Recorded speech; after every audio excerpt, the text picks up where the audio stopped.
या देवी सर्वभूतेषु मां सरस्वतीरूपेण संस्थितां नमस्तस्यै नमस्तस्यै नमस्तस्यै नमो नमः।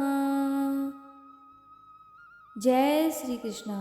राधे राधे। आप सभी भक्तगणों को मेरा प्यार भरा नमस्कार। बसंत पंचमी की आप सभी को बहुत बहुत शुभकामनाएं।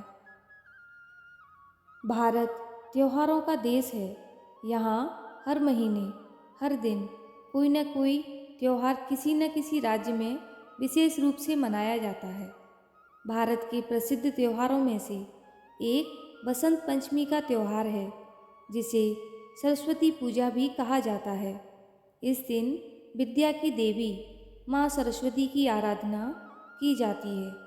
इस दिन माँ सरस्वती की उत्पत्ति हुई थी, जिसके उपलक्ष्य में इस त्योहारों को मनाया जाता है। इस त्यौहार को मनाने के पीछे कई मान्यताएं छिपी हैं। बसंत पंचमी प्रत्येक वर्ष हिंदू पंचांग के अनुसार माघ महीने के शुक्ल पक्ष की पंचमी को मनाई जाती है। इस त्यौहार को ऋतुओं के राजा बसंत के आगमन के तौर पर भी देखा जाता है। बहुत कम लोग जानते हैं कि माँ सरस्वती जी की आराधना सबसे पहले भगवान श्री कृष्ण जी ने की थी। उन्होंने सबसे पहले सरस्वती माँ की पूजा की थी। इस बात के पीछे एक पौराणिक कथा प्रचलित है। मान्यता अनुसार माँ सरस्वती ने जब श्री कृष्ण को देखा तो उनके रूप पर इस कद्र मोहित हो गईं कि उन्हें पति के रूप में पाने की इच्छा करने लगीं। भगवान कृष्ण को इस बात का पता चलने पर उन्होंने कहा कि वे तो राधा के प्रति समर्पित हैं। सरस्वती को प्रसन्न करने के लिए श्री कृष्ण जी ने वरदान दिया कि प्रत्येक विद्या की इच्छा रखने वाला मनुष्य माघ मास की शुक्ल पंचमी को आपकी पूजा करेगा। श्री कृष्ण जी ने खुद अपने इस वरदान के बाद सबसे पहले माँ सरस्वती जी की पूजा की। जय माँ सरस्वती। सृष्टि के प्रारंभिक काल में भगवान विष्णु की आज्ञा से ब्रह्मा ने जीवों, खासतौर पर मनुष्य की रचना की, लेकिन वो अपनी इस सर्जना से संतुष्ट नहीं थे। उन्हें लगता था कि कुछ कमी रह गई है, जिसके कारण चारों ओर मौन छाया रहता है। विष्णु से अनुमति लेकर ब्रह्मा ने अपने कमंडल से जल छिड़का, जिससे कंपन के साथ वृक्षों में से एक चतुर्भुजी सुंदर स्त्री उत्पन्न हुई, जिसके एक हाथ में वीणा तथा दूसरे हाथ में वर मुद्रा में था। अन्य दोनों हाथों में पुस्तक एवं माला थी। ब्रह्मा ने देवी से वीणा बजाने का अनुरोध किया। जैसे ही देवी ने वीणा का मधुर नाद किया, संसार के समस्त जीव जंतुओं को वाणी प्राप्त हो गई। जलधारा में कोलाहल व्याप्त हो गया। पवन चलने से सरसराहट होने लगी।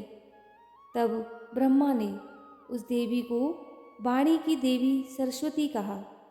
सरस्वती को बागीश्वरी, भगवती, शारदा, वीणा वादिनी और वाग्देवी सहित अनेक नामों से पूजा जाता है। ये विद्या और बुद्धि प्रदाता हैं। संगीत की उत्पत्ति करने के कारण ये संगीत की देवी भी हैं। बसंत पंचमी के दिन को इनके जन्मोत्सव के रूप में भी मनाते हैं। जिस तरह सारे देवों और ईश्वरों में जो स्थान श्री कृष्ण का है, वही स्थान ऋतुओं में बसंत का है। यह स्वयं श्री कृष्ण ने इस बात को स्वीकार किया है। पौराणिक मान्यताओं के अनुसार जिस तरह सूर्य के मकर राशि में प्रवेश के साथ ही सभी देवता, नाग, राक्षस, गंधर्व आदि एक माह के लिए पृथ्वी आते हैं, उसी प्रकार सूर्य के कुंभ राशि में प्रवेश से ऋतुओं के राजा बसंत का पर्व रतिकाम महोत्सव का शुरू होता है। वैसे तो बसंत ऋतु की पूरी अवधि महत्वपूर्ण है, लेकिन इसका आरंभ सर्वाधिक महत्वपूर्ण है, क्योंकि इस दिन ज्ञान की अधिष्ठात्री देवी माँ सरस्वती का प्राकट्य पर्व भी मनाया जाता है। बसंत ऋतु को मधुमास भी कहा जाता है। इसके आरंभ होने के साथ सर्दी का समापन शुरू हो जाता है। इस मौसम में संसार के लगभग सभी वृक्ष पुरानी पत्तियों को त्याग कर नई पत्तियों व पुष्पों को जन्म देते हैं।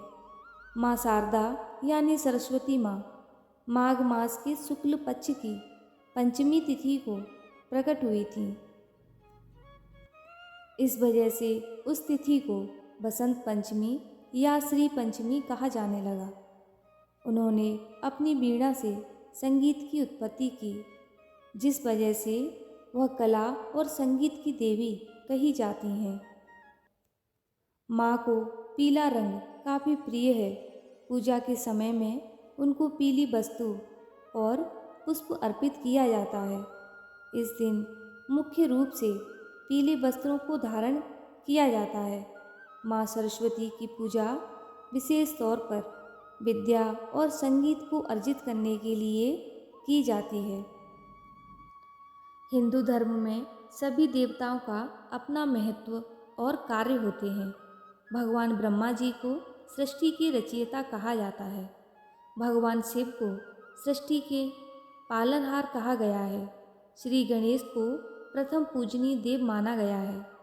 ऐसे में सभी देवी देवताओं का अपना महत्व और स्थान होता है, लेकिन कई बार देवी देवताओं के बीच भी श्रेष्ठता को लेकर चर्चा हुई है, जिसका वर्णन ग्रंथ पुराणों में मिलता है।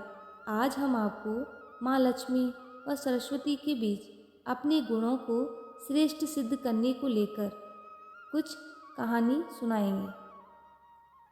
पौराणिक कथा के अनुसार एक बार माँ सरस्वती वीणा बजा रही थीं। उस समय उनके पास धन की देवी माँ लक्ष्मी पहुँची। माँ सरस्वती ने माँ लक्ष्मी का आदर सत्कार किया और पूछा कि बहुत दिनों बाद मिलने आई हो। तब देवी लक्ष्मी ने अपने गुणों का बखान करना शुरू कर दिया।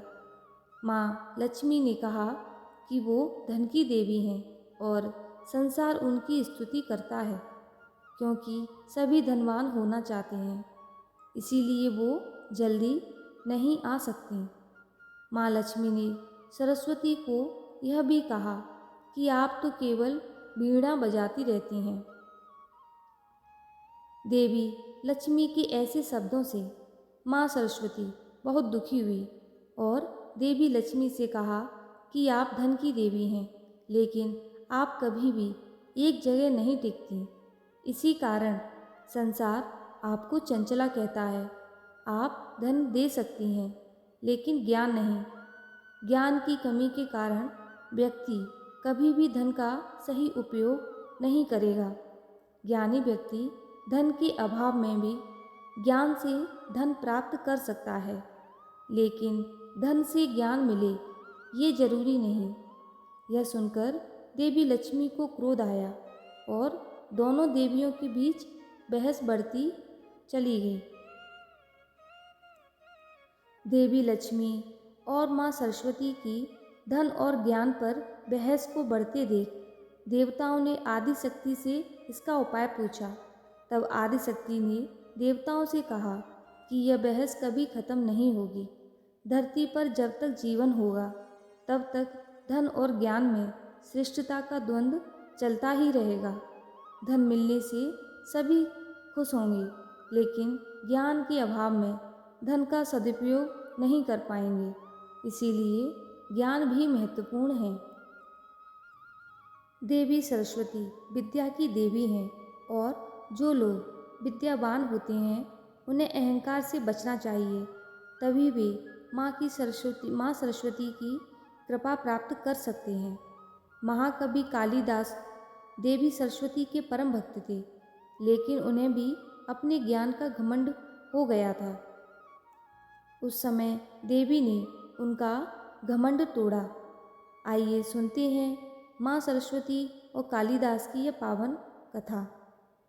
महाकवि कालिदास को अपने ज्ञान का घमंड हो गया था और खुद को सबसे विद्वान समझने लगे थे। एक दिन वे यात्रा कर रहे थे तो रास्ते में उन्हें प्यास लगी। उन्हें एक कुआं दिखाई दिया। कुएं पर एक महिला पानी भर रही थी। कालिदास ने उस महिला से पीने के लिए पानी मांगा। महिला ने कहा, पहले अपना परिचय दीजिए, उसके बाद मैं आपको पानी दूंगी। कालिदास ने अपने ज्ञान के घमंड में डूबे हुए थे। उन्होंने खुद नाम न बताते हुए कहा कि मैं एक मेहमान हूँ। महिला ने कहा कि ये तो सही नहीं है। संसार में दो ही मेहमान हैं, एक धन और दूसरा यौवन। ज्ञान की ये बात सुनकर कालिदास हैरान हो गए। उन्होंने कहा कि मैं सहनशील हूँ। महिला बोली कि ये भी सही उत्तर नहीं है। इस संसार में सिर्फ दो ही सहनशील हैं। पहली धरती है जो हमारा बोझ उठाती हैं। दूसरे सहनशील पेड़ हैं जो पत्थर मारने पर भी फल ही देते हैं। कालिदास को समझ आ गया कि ये महिला कोई विद्वान है। उन्होंने कहा कि मैं हठी हूँ। महिला बोली कि आप फिर गलत बात कर रहे हैं। संसार में हठी भी दो ही हैं, नाखून और बाल। बार बार काटने पर भी फिर से बढ़ जाते हैं। ये बातें सुनकर कालिदास ने अपनी हार मान ली। उन्होंने कहा कि मैं मूर्ख हूँ, मुझे क्षमा करें। महिला ने कहा कि तुम मूर्ख भी नहीं हो, क्योंकि मूर्ख भी दो ही हैं। एक राजा जो बिना योग्यता के भी सब पर राज करता है। दूसरे मूर्ख हैं दरबारी, जो राजा को खुश करने के लिए गलत बात पर भी झूठी प्रशंसा करते हैं। इस बात के बाद कालिदास महिला के पैरों में गिर पड़े। तभी महिला ने कहा कि उठो पुत्र। कालिदास ने ऊपर देखा तो वहाँ माँ सरस्वती खड़ी थीं। देवी सरस्वती ने कालिदास को सीख दी कि तुम्हें अपने ज्ञान का घमंड हो गया था और मेरे भक्त को इस बुराई से बचना चाहिए, इसीलिए मैंने तुम्हारा घमंड तोड़ा है। कालिदास ने देवी सरस्वती से क्षमा मांगी और संकल्प लिया कि अब से वे कभी भी घमंड नहीं करेंगे। हमें भी किसी भी चीज़ का घमंड नहीं करना चाहिए। कुछ लोग अपनी सुंदरता, ज्ञान, धन, घर परिवार, सुख सुविधाओं का घमंड है। ये बात सही नहीं है। रावण और दुर्योधन महाशक्तिशाली थे, लेकिन अपने घमंड की वजह से इनके पूरे पूरे कुल नष्ट हो गए। जीवन में सुख शांति पाना चाहते हैं तो किसी भी स्थिति में घमंड नहीं करना चाहिए। आइए सुनते हैं भगवान श्री गणेश जी की यह पावन कथा। एक बार एक नगर में एक मालिन रहती थी। उसके पति चल बसे थे। उसका एक 4 साल का पुत्र था। उसकी सास कठोर हृदय की स्त्री थी। वह बहू को बहुत तकलीफ देती थी। एक दिन सास ने बहू और पोते को घर से निकाल दिया। वे दोनों रोते हुए चलते चलते एक जंगल में जा पहुँचे। वहाँ एक बड़े पेड़ के नीचे बैठ गए। वहाँ से थोड़ी दूर पर एक गणेश जी का मंदिर था। वहाँ बहुत लोग गणेश जी के दर्शन करने आते थे। दर्शन करके गणेश जी को प्रसाद चढ़ाते थे। फिर वह प्रसाद सबको बांट देते थे। इस प्रसाद से माँ बेटे का गुजारा होने लगा। दोनों गणेश जी की पूजा पाठ में लग गए। एक दिन उन्होंने सोचा, क्यों ना हम भी जंगल से फूल लाकर बेचें। वे रोज़ जंगल से फूल लाकर उसकी माला बनाकर बेचने लगे। साथ में पूजा की सामग्री और प्रसाद भी बेचने लगे। इससे उनको आमदनी होने लगी। गणेश जी की कृपा से आमदनी बढ़ने लगी। जल्दी ही उन्होंने एक मकान और एक दुकान बना ली। एक राजा की लड़की मंदिर में रोज़ पूजा करने आती थी। मालिन के बेटे को देखकर राजकुमारी उस पर मोहित हो गई और उससे विवाह करने की सोचने लगी। उसने अपनी भाभी से अपने मन की बात कही। भाभी अनुभवी थी। उसने कहा, यह तो मालिन का बेटा है और तुम एक राजा की बेटी हो। यदि तुमने उससे विवाह किया तो तुम्हारी बहुत बेइज्जती होगी। पर राजकुमारी अपनी बात पर अड़ी रही। उसने कहा, मैंने तो प्रतिज्ञा कर ली है कि मैं उसी से विवाह करूंगी।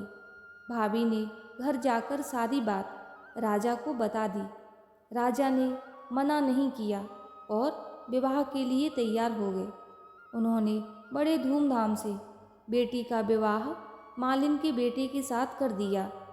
मालिन ने सबसे पहले बेटे बहू को गणेश जी के मंदिर में ले जाकर पूजा पाठ करवाया और गणेश जी का आशीर्वाद दिलवाया। इसके बाद पूरे नगर में यह बात फैल गई कि गणेश जी की पूजा करने से सब दुख कष्ट दूर हो जाते हैं। यह बात सुनते ही नगर के सभी लोग मंदिर आने लगे।